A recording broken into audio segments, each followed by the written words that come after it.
Welcome to this week's episode of Leadership Soundbites with my guest, who I met through Elizabeth Vidon. Yep. And so I love that connection. Elizabeth was on the podcast and super cool human. But Mark Wigginton, because we're not here to talk about Elizabeth, we're here to talk about Mark's journey. Mark is a board certified coach. And by the way, I'd never heard that term before, but you're a certified counselor and Right. also got coaching within that as well. Right. So a really broad level of knowledge, very deep level of knowledge, and I look forward to learning from you. So you're also coaching and consultant through Focus on Results. That's your practice. Right. On our topic today, when you and I talked, there were several different things that teased out. It's about life transitions, the journey Yep. that you've gone through. What stood out to me was in the first 15 years or the 15 years of your career, a period of time, you had 20 different jobs. Yep. Okay. And it wasn't like you were working at McDonald's and Taco Bell and all the Yeah. other stuff. I mean, these were jobs. Yeah. And then something happened in your life. Okay. And that's what we're going to unpack and talk about. And then the next 15 years, you had one job. Yep. So that is kind of the underpinning of what we're talking about and what led to that. And that's where our quote's going to kick it off. And it is self-care is giving the world the best of you, not what's left of you. Right. And Mark, I can appreciate that because when I think about things is, I'm a mom.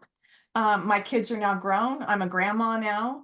And so part of that and I talk to people all the time, they go, my children are first, my whatever's first. And it's like, they can't be because of Right. everything else and everybody else and all the other stuff going on is first. And you're not caring for you. You've got nothing left to give to the people that you love.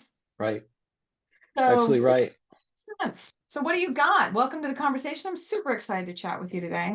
Thanks. I think I'm really excited to talk to you about today as well, Michelle. I just want to hitchhike off what you said because what always comes up to me, I mean, I spent so much time on the road in that transition period, and we'll get to talk about that. But I spent an awful lot of time on airplanes, and I heard an awful lot of those opening talks when you get on the airplane. And what do you do when the oxygen mask comes Oh down? yeah. Put yours on first, right? You have to put yours on first before you deal with your children or you deal with, somebody near you that may need help. And that's exactly the same point that you just made. I agree. And so I'm curious because I know you and I chatted offline before record button got hit, is to talk about what that process looked like. And Yeah. it wasn't this clear path for you. There was some decision that you made, and I know your folks. I think your mom recently passed, her folks recently passed, and then there Both, my was both another both did. transition. Yeah. Yeah, so and I'm also an orphan, right? And so when you hit that period of time, and I remember talking when my dad finally passed in finally 2006, he was super young. It was like I'm an orphan, and it's like, no, you're not. Yeah, I don't have parents anymore. And so when you get to that point in life, most of us will reflect and go, there's certain stages in life. Am I doing what I'm meant to do? Are there things that I need to change about life? And I remember jokingly but seriously saying, okay, world, I get it. Life's precious. I need to make sure and have intentionality around what I do and the steps that I'm taking because tomorrow's not guaranteed for any of us. That's right. And I know those kind of lessons for you happen not necessarily just when your parents passed, but prior to that. And I would love for you to share that with some people. Yeah, I would love to too. I want to start with where you just ended and talk a little bit about that, and then I'll kind of go back in time because it Yeah. was such a dramatic event, and the kind of the starting point is that my mother had Alzheimer's disease, and so we knew there was a progression, and but when she passed, it was very very quickly. She fell, and within 163 hours from the minute she fell, Wow. we had to make the hardest decision you could make. I think I could make in my life. Mm-hmm. I wanted to, and then that was followed very quickly. It was really kind of so odd. We went to have a memorial service for my mother, and that weekend my stepmother passed, and I went up to visit with my stepmother, and my father was going into the hospital, and he died at the end of August. So in this like Wow. 100-day window, it was very much an eye opener, very much a kind of a paradigm shift, Wow. and has really taken me to a very different place. And it's kind of funny because if you look at, we'll get into talking about my story, but that last job, early in my career, I worked for a company that got bought by IBM, and I went through IBM sales training, and that became kind of a core. And then in that last 15 years, I got back into a sales role that really focused me on that, right? And so my practice is called focusing on results. And when I made the decision to leave full-time work, it was, I was going to be, kind of a kick-ass sales coach, sales consultant. And it's funny, I can look at my journal. So my mother's accident was on April 14th last year. And I can look at I had started journaling a little bit, and I can Yeah. look at what I was writing and dealing with in the days before, the day of that accident. I did a presentation for the ICF chapter here, the Mm. International Coaching Federation Yeah. chapter. And I was like, God, this is so good. And, it was on elevator speeches, and God, I'm going to make, $200,000 a year as a sales coach. And then boom, then you look at the things that I was writing 5 days later, Yeah. 4 days later, 5 days later, and it was like, who am I, and what do I mean? And then I kind of got seriously into journaling more, writing morning pages, kind of the artist way stuff, and becoming more involved in that. And I've gone back Wow. as I've hit these anniversary points in the last, 6 weeks. I've gone back and really read what was happening in my world at that Hmm. time, and the I mean, it's two different people, it's like Well, it's like it's, literally black and white, literally shadow and light, but because you of the go change back, that and happened. what I love, so I'm not a journaler and at all, but what you're bringing back to, it's funny, is I read poetry, and Yeah, well, same. Yeah, it's been years since I've written poetry. But what I'm hearing out of you is this ability to, as we do as coaches with clients, right? We have a different perspective. We're able to look at things because we're not hearing it from inside, we're hearing it from outside. yeah, And when I would write poetry, I remember the first time I did it on my mom, I was probably 15, right? And it just poured out of me. I mean, yeah, it's like 6 poems in one night that I yeah, wrote on this stuff. And I remember bringing it to my mom, and I'm like, look. And she goes, oh, honey, this is great. Where'd you find this? And I said, I wrote it. She's like, what? And yeah, then, another one. She goes, what is happening? I said, I don't know. We're just, literally pouring out. But I look back at that, and I remember one chunk of one when I was a kid. So mind you, I'm probably 15, 16 years old. yeah, And the chunk of it was, it's there, but it isn't. You'd never know it at first. The glistening glow that's always been cursed. The silent shimmering from inside out. The sign says whisper when you want to shout. yeah. Wow. Now, I wrote that when I was like 16, 15, 16, and I can look back on that and go, wow, there's a lot of frustration going on, right? It's like, here I am, who I am, what's going on, and I need to be able to be something different than what expectations are, right? Right. Yeah, But the ability to look back on that stuff, and if you do it more real time, right? Because I didn't know enough then, but yeah. you do it more real time, I think we're able to make adjustments. And or grow on it. The funny thing about, again, the real journaling tool that I use are the morning pages. And if your Yeah, audience knows Julie Cameron in The Artist Way, the I first thing do she says, not. Okay. the first thing she says is never go back and read them. And I'm like, dude, I mean, the particularly Really? this journey that I've been through in the last year, there's such richness there, as I have, uncovered. I want to stop a second about the orphan thing too, because Yeah. I feel kind of blessed. So my parents divorced when I was basically when I was born. I mean, Yeah. they never really lived together, and they both remarried, and they both had long marriages. So I still have my stepfather, and so it's like, That's yeah, awesome. everybody talks about well, now you feel like an orphan, and it's like, well, no, I really You kind of don't. don't, because Yeah. I have one of the four kind of still I out love there. that. And so I just wanted to share that. But Yeah. I know that many people go through exactly the experience you're talking about, and Yeah. not trying to discount that in any way. No, It's just that I did not take it that way. in my Yeah. experience, I feel blessed that, Well, and I I think still you have one. told me, didn't your stepfather get together and he's now in a new relationship, Yeah. and so starting over, which I think is freaking awesome. Yeah, it's really it's well, I don't know if I want to, I don't want to disclose his No, privacy, you but don't have to, but I because mean they'll the probably fact hear that, this. yeah, he's renewed and, having Yeah, has a new success for life. it's such an awesome, and again, my mother had Alzheimer's for a long time, and it's a Yeah. debilitating disease, and he dedicated his life to her. They Wow. moved here to be close to us so that we could help, but he still was her prime caretaker, and Yeah. I just would and so happy that he has discovered a new passion and a new Yeah. opportunity to live out. I Well, wish we all could do that. He's 84 years old. well, I we wish could. we all had Yes, the I chance to think do it's that. awesome. And we can. And I think it goes back to the quote that we talked about Yep. around self-care. Yep. And I think he's now going to be in a position to give the world the best of him, and that's what's left of him after being Yeah. caregivers. Hard work. It was exhausting. I mean, So we were on the periphery of it, and it was exhausting. yeah, So yeah. Wow. No, thank you for that. sure. So the morning pages about not going back and reading, but I mean, obviously there's so many different opinions and Yeah. perspectives on that kind of stuff.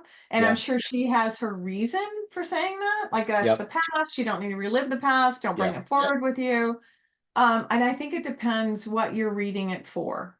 Right. Are you anchoring yourself in this, place that maybe it's dark and whatever, or are you able to go back and look at it differently? Yeah. Well, and again, that's kind of where I'm at. I'm getting a little bit of perspective, and I wanted to go back and kind of reflect on on what happened during that period of time, because it Yeah, was obviously it was critically important, and it was we could spend our whole time there. So I don't know yeah, if I do yeah. that or not, Well, but no, because and I and can. it's yeah, this is not a mini War and Peace novel, which is why we Yeah. call it leadership sound bites. But there are so many things and layers too. But I've got a Yep. question because I'm curious, right? Okay. Is that you've had significant events that have happened in your life, or Yeah. insignificant events that happened that had a significant impact, right? It doesn't Right. have to be the world blew up in front of us and oh gosh, we can't take that road anymore. But if you look back, Mark, on your younger self, knowing what you know now, and I mean, because we're humans that are no longer 20, what advice would you give? What would you, yeah, I mean, basically, what advice would you give, knowing Oh what you my know gosh. now? Wow, that's a really hard question. It's a really interesting question. I'm going to dodge it, of course, but Okay, well, it's a that's really great. I interesting. noticed that with, wow, it's a really hard question. It is, and it's interesting because as I've kind of worked through my practice and understanding where I want to go and the kind of people that I want to work with, I look at a particular person, and the person I look at is me at a particular age, and because Yeah, I know now that what I experienced then, this is probably the answer to your question. I know now that yeah, what I experienced at that major turning point in my life, yeah. I'm not the only person in the world that was experiencing the feelings and the challenges that I was having. Okay, Mm-hmm. and I thought I was. Okay, and Oh, and I was so um, I was so bound up in shame. I was bound up in guilt over things that had happened over a period of time, yeah, um, that I didn't even feel that I had the value to be able to ask for help at that point in my interesting. life. And I think that if I was to go back to that person now, I would put my arm around that guy and say, you know what, there's a way out. There's a way to get unstuck. And that's the key. There's a way to get unstuck, and everybody's way is unique. It's just like the self-care message that we started with. Everybody's way is unique. I got unstuck in a very specific way. It led Mm-hmm. me to you know really strong growth, and it led me to an opportunity to understand myself at a really, really deep level, because Mm-hmm. I wound up spending a lot of time with myself, Mm-hmm. and that led me to. But I think that's the answer to your question, is that you know what, you're worth it. Yeah, it's scary. Yeah, you may have screwed things up, and it's okay. Life goes on. I it's interesting when you go there, because I'm a firm believer that every human on this planet makes mistakes. Some Yeah. humans get caught and held accountable at a different level than other humans for those mistakes. You've got inmates that are in prison. There are plenty of people doing what inmates do out in the real world that they never get Right. caught, labeled, incarcerated. Um, for me, there's a value in someone stopping the path that you're on. I have a few inmates that I talk to and, coach or connect with. It's the connection because ah, my son is an inmate. Damn it. Just, I did not want to cry. Yeah, it's okay. It's But all right. it's actually a good thing because I believe that what happens is people make mistakes, they make decisions, ah, they make choices. And to your point, we have to have a time that we're able to pause enough in the insanity of what's going on to go, okay, I can make a different choice. I can go on a different path. I can hold myself accountable and take Yeah. ownership that I never did before. And so I've had the opportunity because not every inmate in prison has a mom who's a coach and does Yeah. leadership development. And I watch the impact of him as I've gone through and coached and developed him Yeah. and watched him pay it forward with inmates that just happen to be his roommate, right? His Yeah. cellmate. And so people have gotten out, they've reached out to me, they want to give back, they want to make a difference, they want people to benefit from their experience. And I think one of the biggest things is that you don't own the frickin' identity of the mistakes that you made in the past. You've got to step Yeah. into your new identity and let that stuff go and realize that was you then. This is you now. Step forward into the world, own it, but don't carry it with you as an anchor. None of us want to be judged on the worst. I don't want to be judged on the worst No. moment I ever had in my life. And that was kind of what I did as I went through. I just want to pause and thank you for the kind of trust in the tears. And I want to thank you on behalf of your audience for sharing so honestly with them, with who you Well, are as you go didn't through. plan on that. I know none of it goes the It's a worst plans. it's a conversation, but it fit with what it just hit with what you were talking about.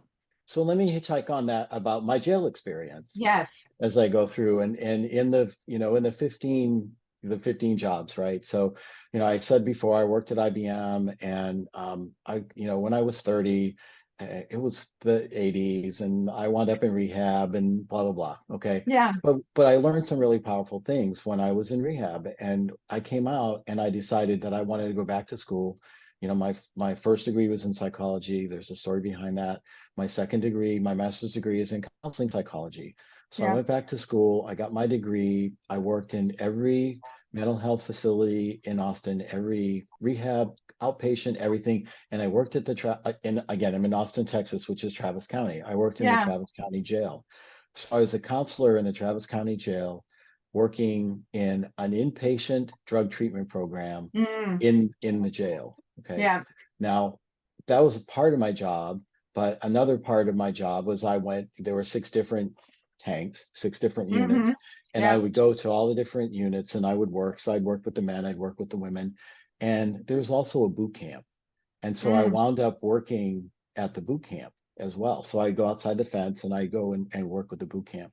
And Michelle, the most amazing thing happened, and it ties almost directly to what you're talking about. hmm. So imagine this. So I'm working in the boot camp and I'm inside, I'm inside the fence, right? I'm working in the jail and I'm working with men who talk to me about the loss of connections they have with their sons and their nephews. Mm, And then I go outside the fence to the boot camp, and who am I working with? Their sons and their nephews hmm. who are talking to me about the loss of connection that they have with their fathers and their uncles. Hmm. And learning this perspective, you know, about men issues, about self-esteem, about breaking the cycle, about guys who were trying to stand up and do the right thing as young men that were selling cocaine because Yeah. they were trying to be responsible and the option was work at McDonald's for $8 an hour, right? Hmm. it was this really empowering experience for me. And to the point, so I mentioned that my parents divorced, but never really lived together. Yeah, They divorced really young. So I'm 35, 36, and I'm going through this life experience. I've seen my father half a dozen times yeah. in my life, spent a week when I was 10, Wow. you know. So I wrote him a letter and I said, this is not in the 90s, so no email. Yeah, I yeah. wrote him a letter and I said what I just said to you. I've made these life-changing experiences. I'm working in this situation where these men, I see one group of men that are mourning the loss of their relationship with their Hmm. son, and I see another group of men that are angry that they don't have relationships with their father and wish they did. I'm one. Yeah. If you're the other, let me know. And I sent him this letter. No Wow. expectations, That put it took in the mail. freaking courage though to put It that out was there. tough. It was That took really courage. tough. Yeah. But here's what took more courage. About a week later, he knocked on my door. Oh my God. Didn't call me, got the email, took him 2 days, 3 days for it to get there in the mail, 2 days to drive, knocked on my door. So the Wow. Where did last you drive from? he was in Indiana. So the last 30 days or last Wow. 30 years, we had a relationship. My God, that's And awesome. it was a result of that, right? It You was a having the result of courage to that. reach out. And him having the courage to respond. I know, but yes, I totally agree. But it's like he had the courage because you had the courage. You opened the door. Right. And he was ready. I mean, over the Yeah, years we had the conversation about that, about that he mourned the loss, right? yeah, Like yeah, I was angry, he mourned the loss. And so that yeah. was a real milestone moment in my life, Well, and I think for you, what I hear too is, and it's so important for us, is to be able to step in to think about what are they feeling, Yeah. right? Yeah. It's like I'm feeling this, but what are they feeling? Because a lot of times we get so self-absorbed Yep. into it's all about me that we don't even consider there's another perspective. Right. And like what you called out, I'm angry and I'm pissed off. Okay, well, that's great. What do you think they're feeling? And a lot of times we don't even acknowledge that. But it's like, to your point, you reached out and gave him both perspectives. Yep. Okay. And which also told him your thinking and feeling have evolved. And it's like, Yeah. I now realize that you're probably feeling this if I'm feeling this. Or you may be feeling Yeah. this. Oh And yeah. if you are, It's beautiful. Yeah. yeah. And if you are, it's okay. You The know? song that came to my head, what is it? It was the song from Rupert Holmes about, I didn't know that you liked, Yeah, the Pina Colada song. yeah, thank you. Yeah, That's the narrative that was in my yeah, head. And I'm like, okay, so it's similar, but not. yeah, It's like a happier note on what we're talking about. But I think that stuff is so powerful that you go back in and go, okay, don't sit in it. Don't just reach out, have conversations, do that stuff. And that's the conversations I have with people too. Tomorrow's not guaranteed. Take a look and shift your perspective. I've had people that go, I'll never forgive myself or I'll never forgive them. And it's like, please don't do that to yourself because forgiveness is not for the other person, it's for you, yeah, so that you can move forward. And the biggest person we need to forgive is ourselves yep, for a lot of times sitting in situations that you look back on and go, I should have moved on long ago. Okay, but you didn't, but you right. still have all this stuff in front of you. So yeah. Thank you for this. I did not know that apparently I needed it. Yeah, we were talking before the session, and I have 8 jillion notes on my screen here, right? It's all set up, and we didn't use them because we had a real No, conversation, right? And yeah, that's what it's talking about, the soundbite. And we had and thank you for creating that climate. Your vulnerability is what creates that climate for where our conversation went. So thank you. Yeah, no, I appreciate it. You created that space too. So I'm curious in our last few minutes together, what are one or two things that you want people to walk away with?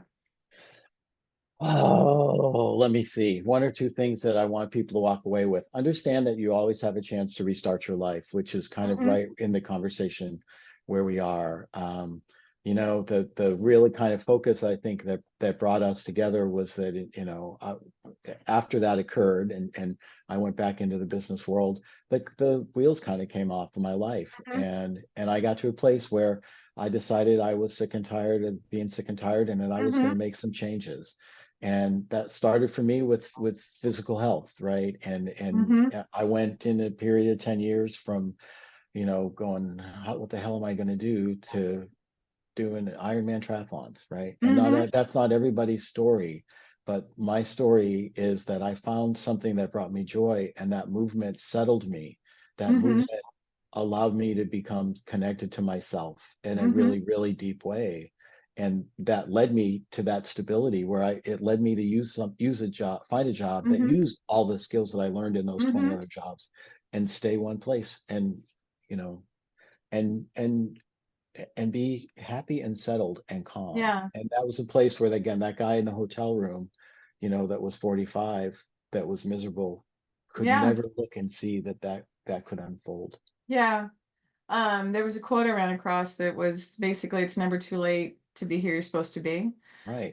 or wanna be." And I believe that. It's And like, that's the you're Henry Winkler.